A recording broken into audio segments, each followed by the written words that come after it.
ನನ್ನ ಎಲ್ಲ ಆತ್ಮೀಯ ವಿದ್ಯಾರ್ಥಿ ಮಿತ್ರರೇ, ತುಂಬ ದಿನ ಆಗ್ಬಿಡ್ತು.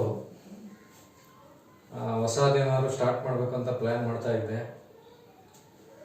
ಈ ಪ್ಲ್ಯಾನ್ ಇತ್ತು ಬಿಡಿ, ಮುಂಚೆನೇ ಇತ್ತು. M3 ಮಾಡಬೇಕು ಅಂತ, ಇಂಜಿನಿಯರಿಂಗ್ ಮ್ಯಾಥ್ಸ್ 3. ಅದಕ್ಕೋಸ್ಕರನೇ ಈಗ ಹೊಸದಾಗಿ ಫಸ್ಟಿಂದ ಸ್ಟಾರ್ಟ್ ಮಾಡ್ತಾ ಇದ್ದೀನಿ. ಇಂಜಿನಿಯರಿಂಗ್ ಮ್ಯಾಥಮೆಟಿಕ್ಸ್ 3 ನೋಡಿ, ನಾನು ಯಾವುದೇ ಸಬ್ಜೆಕ್ಟ್ ಮಾಡಿದ್ರೆ ಕಂಪ್ಲೀಟ್ ಮಾಡಬೇಕು, ಆಮೇಲೆ ಕರೆಕ್ಟಾಗಿ ಮಾಡಬೇಕು ಅಂತ. ಒಂದು ಅರ್ಧ ಮಾಡಿಬಿಟ್ಟು ಬಿಟ್ಬಿಟ್ರೆ ಅದು ಸರಿ ಹೋಗಲ್ಲ ಅಂತ ಅಂದ್ಬಿಟ್ಟು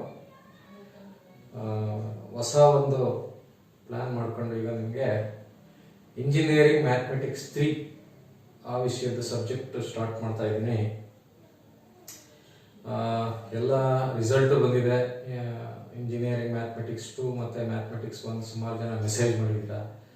ಯಾರೋ ಒಬ್ಬರು 100 ಬಂದಿದೆ ಅಂತ ಹೇಳಿದ್ದಾರೆ, 100.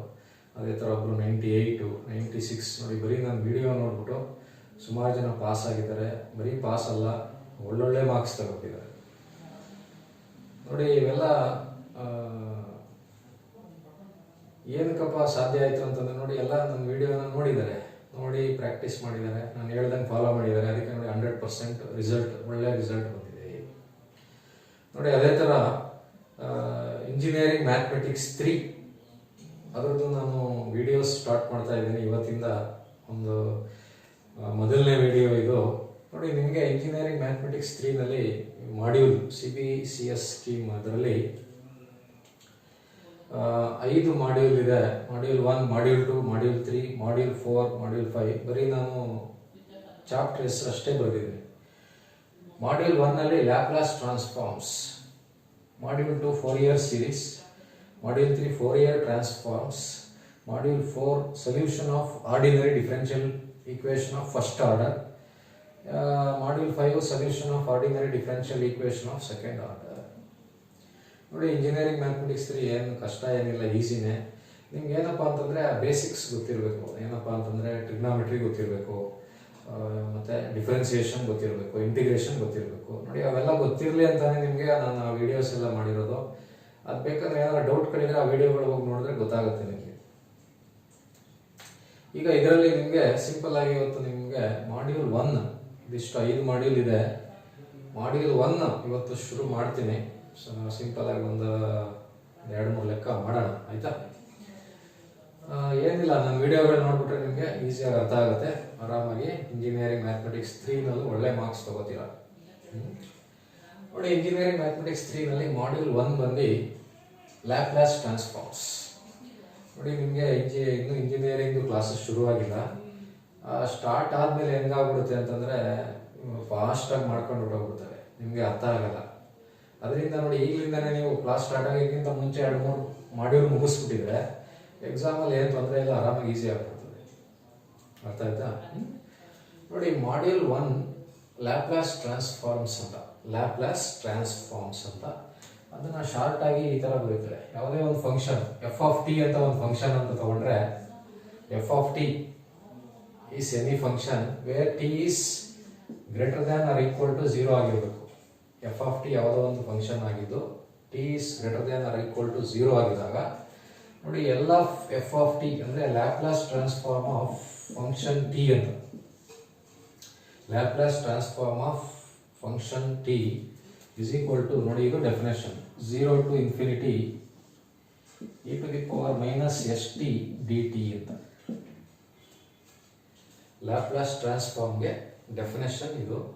If f(t) is a function where t is greater than or equal to 0, then Laplace transform of this function is equal to integral 0 to infinity e to the power minus st into dt. ಇದು definition. ನಿಮಗೆ definition ಯಾವ mathematics ಯಾವುದೇ ಪೇಪರಲ್ಲಿ definition ಏನು ಕೇಳಲ್ಲ, ಸುಮ್ಮನೆ definition ತೋರಿಸಿದ್ರೆ ಅಷ್ಟೇ, ಆಯಿತಾ? ಈಗ ನೋಡಿ, ಈ ಲ್ಯಾಪ್ಲಾಸ್ ಟ್ರಾನ್ಸ್ಫಾರ್ಮು ಎಷ್ಟೊಂದು ಫಂಕ್ಷನ್ಗಳಿದ್ದಾವೆ. ಅದಕ್ಕೆಲ್ಲ ಲ್ಯಾಪ್ಲಾಸ್ ಟ್ರಾನ್ಸ್ಫಾರ್ಮ್ ಏನು ಅಂತ ಗೊತ್ತಾಗಬೇಕು ನಿಮಗೆ. ನೋಡಿ, ಮೊದಲನೇದೇನು, ಈಗ ನಿಮಗೆ ಡಿಫ್ರೆನ್ಸಿಯೇಷನ್ ಮಾಡುವಾಗಲೂ ಎಷ್ಟೊಂದು ಫಾರ್ಮುಲಾ ಹೇಳಿದ್ದೆ ಅಲ್ವಾ, ಅದೇ ಥರ ಲ್ಯಾಪ್ಲಾಸಲ್ಲೂ ಎಷ್ಟೊಂದು ಫಾರ್ಮುಲಾ ಇದೆ. ಇವತ್ತು ನಿಮಗೆ ಬರೀ 4 ಫಾರ್ಮುಲಾ ಹೇಳ್ಕೊಡೋದು ನಾನು, 4 ಫಾರ್ಮುಲಾ. ಇನ್ನೂ ಬೇರೆ ಇದ್ದಾವೆ, ಅದನ್ನು ನೆಕ್ಸ್ಟ್ ಕ್ಲಾಸಲ್ಲಿ ಮಾಡೋಣ. ನೋಡಿ, ಈಗ first Laplace transform of A L of A ಅಂದರೆ ಏನು? ಎ ಅಂತಂದ್ರೆ ನೋಡಿ ಎಫ್ ಆಫ್ ಟಿ ಅಂದರೆ ಎ ಅಂತ ನೋಡಿ. ಎಫ್ ಆಫ್ ಟಿ ಅಂದರೆ ಎ ಅಂತ ಹಾಕೊಂಡಾಗ ಈಗ L of F of T ಇದು ಡೆಫಿನೇಷನ್ ಅಲ್ವಾ.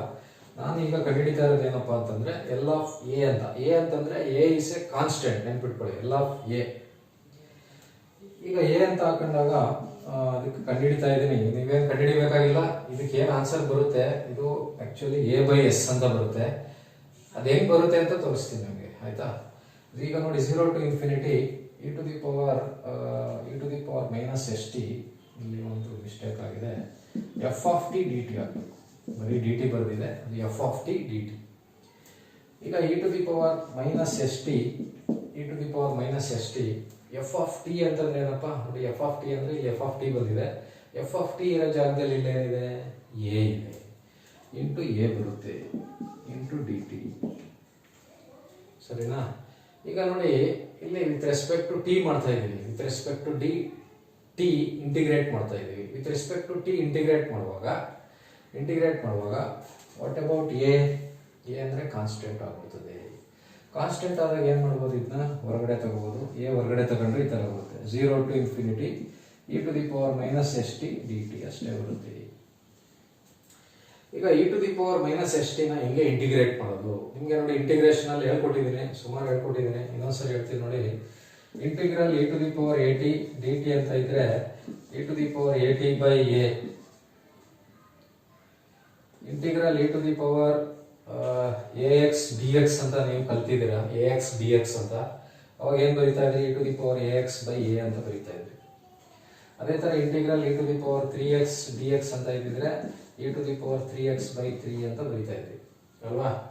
ಈಗ ಇದಕ್ಕೆ ಏನಂತ ಬರೀಬೇಕು, e to the power ಇದಿರಲಿ ಬಿಡಿ, ಲಿಮಿಟ್ ಇರಲಿ, e to the power minus s t e to the power ax ಅಂತ ಇದ್ರೆ e to the power ax by a. Suppose ಇಲ್ಲೇ ಬರೀತೀನಿ ನೋಡಿ, integral e to the power minus ax ಅಂತ ಇತ್ತು ಒಂದ್ ಕಡೆ, e to the power minus ax by minus a ಬರುತ್ತೆ. ಅವಾಗ ಇದೇನಾಗುತ್ತೆ, ಇವಾಗ ನೋಡಿ ಇದೇನಾಗುತ್ತೆ ಅಂತಂದ್ರೆ e to the power a into e to the power minus s t divided by minus s. ಆಮೇಲೆ ಏನ ಮಾಡ್ಬೇಕು ಅಂದ್ರೆ ಲಿಮಿಟ್ ಹಾಕಬೇಕು, 0 to infinity e to the power minus s t divided by minus s integral 0 to infinity. ಸರಿನಾ? ನೋಡಿ ಇದಾದ್ಮೇಲೆ ಇದನ್ನ simplify ಮಾಡೋಣ. ನೋಡಿ ಸಿಂಪ್ಲಿಫೈ ಮಾಡಿದ್ರೆ ಏನಾಗುತ್ತೆ,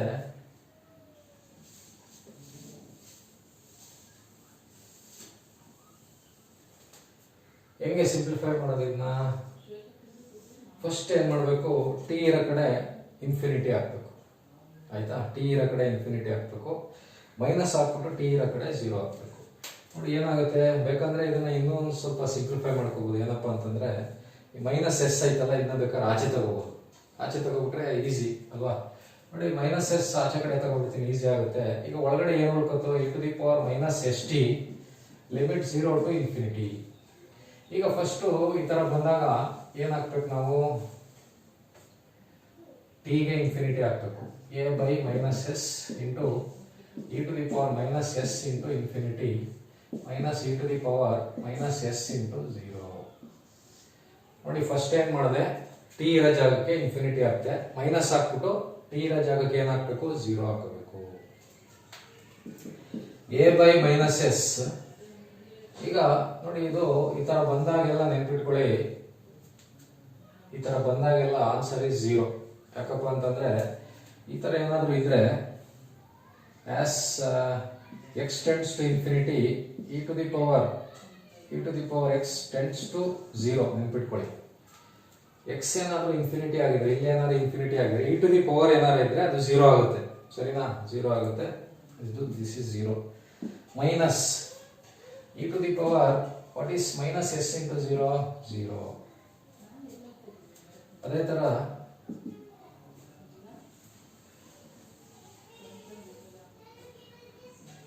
a by minus s 0 minus 1, a by minus s 0 minus 1 ಅಂದ್ರೆ minus 1, minus minus cancel, a by s. So ಇದೇನು ಇಷ್ಟುದ್ದ, ಟೆಕ್ಸ್ಟ್ ಬುಕ್ ಅಲ್ಲಿ ನೋಡಿದ್ರೆ ಎಲ್ಲೂ ಇಷ್ಟುದ್ದ ಇರಲ್ಲ, ಎರಡೇ ಸ್ಟೆಪ್ ಅಲ್ಲಿ ಕೊಟ್ಬಿಟ್ಟಿರ್ತಾರೆ ಆನ್ಸರ್. ನಾನು ನಿಮಗೆ ಹೆಂಗೆ ಗೊತ್ತು ಅಂತ ತೋರಿಸ್ದೆ, ಇವೆಲ್ಲ ಏನು ಬೇಕಾಗಿಲ್ಲ, ಹೆಂಗೆ ಗೊತ್ತು ಅಂತ ತೋರಿಸ್ದೆ. ನೀವು ನೆನ್ಪಿಟ್ಕೋಬೇಕಾಗಿರೋದು ಏನಪ್ಪ ಅಂತಂದರೆ ಲ್ಯಾಪ್ಲಾಸ್ ಟ್ರಾನ್ಸ್ಫಾರ್ಮ್ ಆಫ್ ಎ ಅಂತಂದರೆ 1/s ನೆನ್ಪಿಟ್ಕೊಳ್ಳಿ. ಲ್ಯಾಪ್ಲಾಸ್ ಟ್ರಾನ್ಸ್ಫಾರ್ಮ್ ಆಫ್ ಎ ಅಂತಂದರೆ a/s ಆಯಿತಾ. ಸಪೋಸ್ ಇದಕ್ಕೇನೆ ಲ್ಯಾಪ್ಲಾಸ್ ಟ್ರಾನ್ಸ್ಫಾರ್ಮ್ ಆಫ್ 1 ಅಂತ ಇತ್ತು, 1/s. ಲ್ಯಾಪ್ಲಾಸ್ ಟ್ರಾನ್ಸ್ಫಾರ್ಮ್ ಆಫ್ 2 ಇತ್ತು, 2/s. Laplace transform of m ಇತ್ತು, m/s. ಲ್ಯಾಪ್ಲಾಸ್ ಟ್ರಾನ್ಸ್ಫಾರ್ಮ್ ಆಫ್ 100 ಇತ್ತು, 100/s. ಅರ್ಥ ಆಯ್ತಾ. ಲ್ಯಾಪ್ಲಾಸ್ ಟ್ರಾನ್ಸ್ಫಾರ್ಮ್ ಆಫ್ ಎ ಅಂತಂದ್ರೆ ನೆನ್ಪಿಟ್ಕೊಳ್ಳಿ a/s. Laplace transform of A ಅಂದ್ರೇನು, a/s.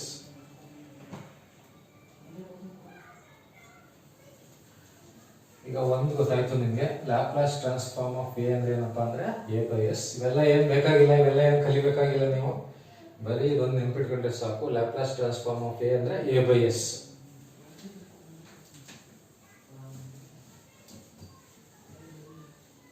ನೋಡಿ ಇವಾಗ next Laplace transform of e⁻at. Laplace transform of ಎರಡನೇದು. ನಿಮಗೆ ಲ್ಯಾಪ್ಲಾಸ್ ಟ್ರಾನ್ಸ್ಫಾರ್ಮ್ ಆಫ್ 1 ಗೊತ್ತಾಗಿದೆ. ಈಗ a ಅಂದ್ರೆ a/s. Laplace transform of e⁻at ಅಂತಂದ್ರೆ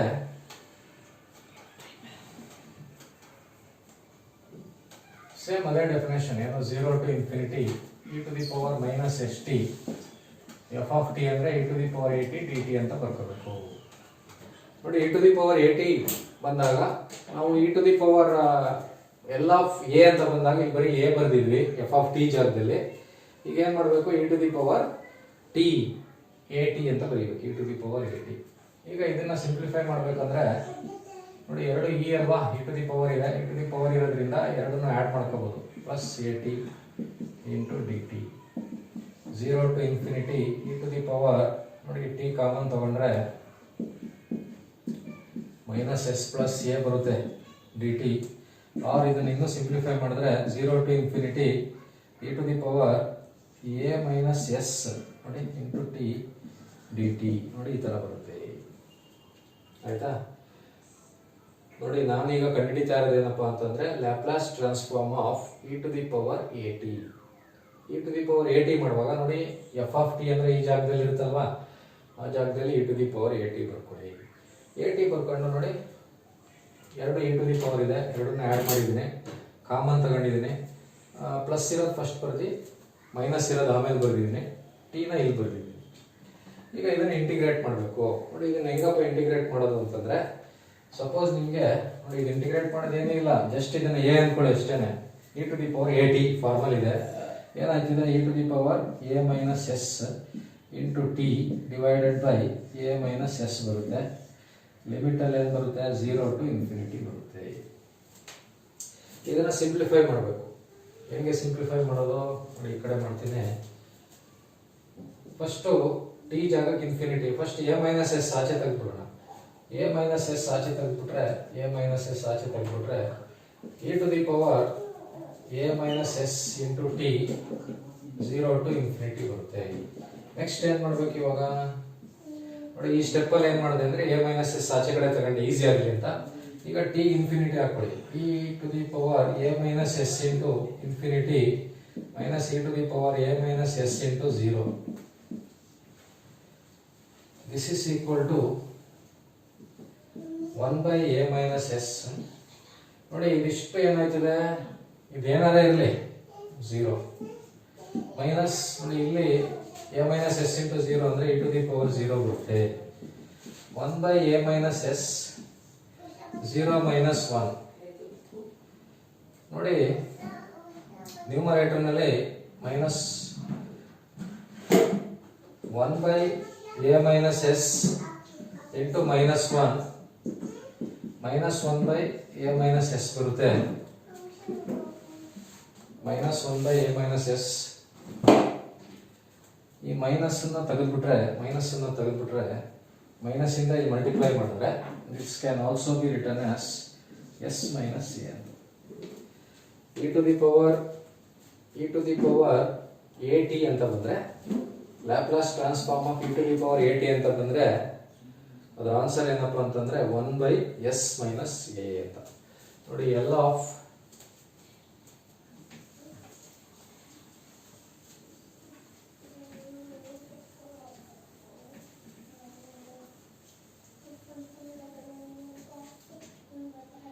ನೋಡಿ ಎಲ್ ಆಫ್ ಎ ಅಂತಂದರೆ a/s ಅಲ್ವಾ, L of e to the power a t ಅಂದರೆ 1/s ಮೈನಸ್ ಎ.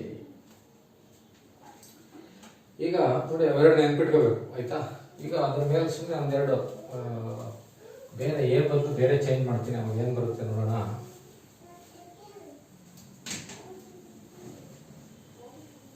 ನೋಡಿ L of e to the power 3t ಅಂತಂದ್ರೆ 1/s ಮೈನಸ್ 3 ಅಂತ.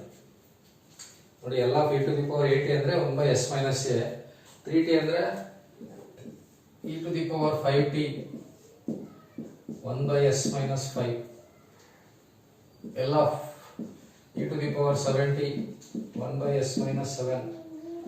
L of e to the power minus 3t 1/s plus 3. ನೋಡಿ ಇಲ್ಲೇನಾದ್ರೆ minus ಬಂದ್ರೆ plus ಬರುತ್ತೆ, ಇಲ್ಲೇನಾದ್ರೆ minus ಬಂದ್ರೆ plus ಬರುತ್ತೆ. ಅದೇ ತರ L of e to the power minus 5t 1/s plus 5. ಸರಿನಾ? ನೋಡಿ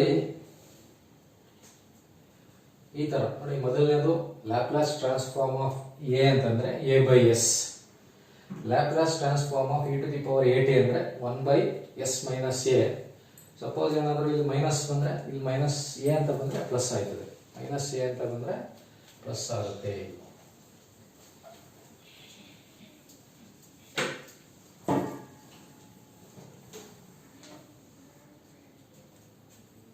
ನೋಡಿ ನೆಕ್ಸ್ಟು ಇವೆರಡು ಗೊತ್ತಾದರೆ, ಎಸ್ಪೆಷಲಿ ಎರಡನೇ ಗೊತ್ತಾದರೆ ಇಲ್ಲಿ ಎರಡಿದೆ ಈಸಿ. ಏನಪ್ಪ ಅಂತಂದರೆ Laplace transform of sine hyperbolic at sin hyperbolic at ಮತ್ತೆ cos hyperbolic at. ನೋಡಿ h ಅಂತ ಬರೆದ್ರೆ ಹೈಪರ್ಬೋಲಿಕ್ ಅಂತ, h ಅಂತ ಬರೆದ್ರೆ ಹೈಪರ್ಬೋಲಿಕ್. sin hyperbolic x ಗೆ ನೋಡಿ ಡೆಫಿನೇಷನ್ ಇದು. sin hyperbolic x ಅಂತ ಅಂದ್ರೆ ನೋಡಿ ನಾವು ಈ ತರ ಬರೀಬಹುದು, e to the power x minus e to the power minus x by 2 formula. ಅದೇ ತರ cos hyperbolic x ಅಂತ, cos hyperbolic ಫಂಕ್ಷನ್ಸ್ ಅಂತ ನೋಡಿ. ಇದು ನಿಮಗೆ ಇತ್ತು ಆಕ್ಚುಲಿ M2 ನಲ್ಲಿ ಇತ್ತು, ಬಟ್ ಅದರಲ್ಲಿ ಏನು ಪ್ರಶ್ನೆ ಕೇಳಲ್ಲ ಅಂತ ಹೇಳ್ಕೊಟ್ಟಿರಲಿಲ್ಲ ನಿಮಗೆ. sin hyperbolic x ಅಂತ h ಅಂತ ಬರೆದ್ರೆ hyperbolic x, ಅದನ್ನ ಎಕ್ಸ್ಪೋನೆನ್ಷಿಯಲ್ ಫಾರ್ಮಲ್ ಬರೆದ್ರೆ ಇದು ಫಾರ್ಮುಲಾ. cos hyperbolic x ಅಂತಂದ್ರೆ e to the power x plus e to the power minus x by 2. ಏನಿಲ್ಲ, ಎರಡಕ್ಕೂ ಡಿಫರೆನ್ಸ್ ಏನಂದ್ರೆ ಸೈನ್ಗೆ ಮೈನಸ್ ಬರುತ್ತೆ, ಕಾಸ್ಗೆ ಪ್ಲಸ್ ಬರುತ್ತೆ ಮಧ್ಯ. ಈಗ ಸೈನ್ ಹೈಪರ್ಬೋಲಿಕ್ at ಅಂತ ಇದೆ ಆಯ್ತಾ. ನೋಡಿ ಸೈನ್ ಹೈಪರ್ಬೋಲಿಕ್ at ಅಂತ ಇದೆ, ಇದನ್ನ ಹೆಂಗ್ ಬರೀಬೋದಾ, e to the power at minus e to the power minus at divided by 2 ಬರೀಬೋದಲ್ವ ಹಿಂಗೆ. ಇದಕ್ಕೆ ಡೆಫಿನೇಷನ್ ಬರೆದಿದ್ದೀನಿ, ಫಾರ್ಮುಲಾ ಬರೆದಿದ್ದೀನಿ. ಈಗ ಇದ್ರದ್ದು ಲ್ಯಾಪ್ಲಾಸ್ ಟ್ರಾನ್ಸ್ಫಾರ್ಮ್ ಕಂಡುಹಿಡಿಬೇಕಂತಂದ್ರೆ ನೋಡಿ 1/2 ಹೊರಗಡೆ ಬರುತ್ತೆ. ನೋಡಿ ಲ್ಯಾಪ್ಲಾಸ್ ಅಲ್ಲಿ ಈ ತರ ಎರಡು ಫಂಕ್ಷನ್ ಇದೆ ಎಲ್ಲ ಈ ತರ ಇದೆ ಅಲ್ವಾ, at minus e to the power minus at. ನೋಡಿ ಈ ತರ 2, 3, 4 ಫಂಕ್ಷನ್ಗಳಿದ್ರೆ ಅದನ್ನ ಸ್ಪ್ಲಿಟ್ ಮಾಡಿ ಬರೀಬಹುದು ಹಿಂಗೆ. ಎಲ್ ಆಫ್ ಬ್ರಾಕೆಟ್ ಅಲ್ಲಿ e to the power at minus L of e to the power minus at. ನೋಡಿ ಲ್ಯಾಪ್ಲಾಸ್ ಅಲ್ಲಿ ಈ ತರ ಪ್ಲಸ್ ಮೈನಸ್ ಇದ್ರೆ ಇದೊಂದು ಬೇರೆ ಟರ್ಮ್, ಇದೊಂದು ಬೇರೆ ಟರ್ಮ್, ಎರಡಕ್ಕೂ ಸಪರೇಟ್ ಆಗಿ ಲ್ಯಾಪ್ಲಾಸ್ ಅಂತ ಹಾಕೊಂಡಿದ್ದಾರೆ. ಈಗ 1/2 Laplace of e to the power at ಅಂದ್ರೆ ಏನಪ್ಪ, 1/s. ಇದಕ್ಕೆಲ್ಲ ನಾನು ಪುನಃ ಏನು ಡೆಫಿನೇಷನ್ ಇಂದ ಮಾಡ್ತಾ ಇಲ್ಲ, ಡೈರೆಕ್ಟ್ ಆಗಿ e to the power at ಗೊತ್ತಲ್ವಾ, ಲ್ಯಾಪ್ಲಾಸ್ ಬರೀತಾ ಇದ್ದೀನಿ. Minus e to the power minus at ಬಂದ್ರೆ ಏನಾಯ್ತದೆ, 1/s ಪ್ಲಸ್ a ಆಯ್ತದೆ. ನೋಡಿ ಅರ್ಥ ಆಯ್ತು ಅಂತ ಕಡೆ ನಿಮಗೆ. ನೋಡಿ ಈ ತರ ಬಂದಾಗ ಸೈನ್ ಹೈಪರ್ಬೋಲಿಕ್ at ಬಂದಾಗ ಇದಕ್ಕೆ ಫಾರ್ಮುಲಾ ಇದು, e to the power at minus e to the power minus at by 2. ಕಾಸ್ ಅಂತ ಏನಾದ್ರು ಬಂದ್ಬಿಟ್ರೆ ಕಾಸ್ ಹೈಪರ್ಬೋಲಿಕ್ ಅಂತ ಬಂದ್ಬಿಟ್ರೆ ಮತ್ತೆ ಇಲ್ಲಿ ಪ್ಲಸ್ ಆಗ್ತದೆ. ಈಗ ಇದನ್ನ ಸಿಂಪ್ಲಿಫೈ ಮಾಡಿದ್ರೆ ಏನಾಯ್ತದೆ 1/2 ನೋಡಿ s minus a into s plus a ಅಲ್ವಾ. ಎಲ್ಸಿಎಂ ತಗೊಂಡ್ರೆ ಏನಾಗುತ್ತೆ, ಎಸ್ ಪ್ಲಸ್ ಎ ಇಲ್ಲಿ ಬರುತ್ತೆ, ಎಸ್ ಮೈನಸ್ ಎ ಇಲ್ಲಿ ಬರುತ್ತೆ ನೋಡಿ. S plus a minus bracket ಹಾಕೋಬೇಕು s minus a. This is equal to 1/2 ನೋಡಿ s plus a minus s plus a divided by a minus b into a plus b ಅಂದರೆ a square minus b square ನೋಡಿ. Minus s plus s cancel ಆಗುತ್ತೆ, minus s plus s cancel ಆದರೆ that is equal to 1/2 a plus a ಅಂದರೆ 2a divided by s square minus a square ನೋಡಿ. 2 cancel, a by s square minus a square ನೋಡಿ. ಇದನ್ನು ನೆನ್ಪಿಟ್ಕೋಬೇಕು.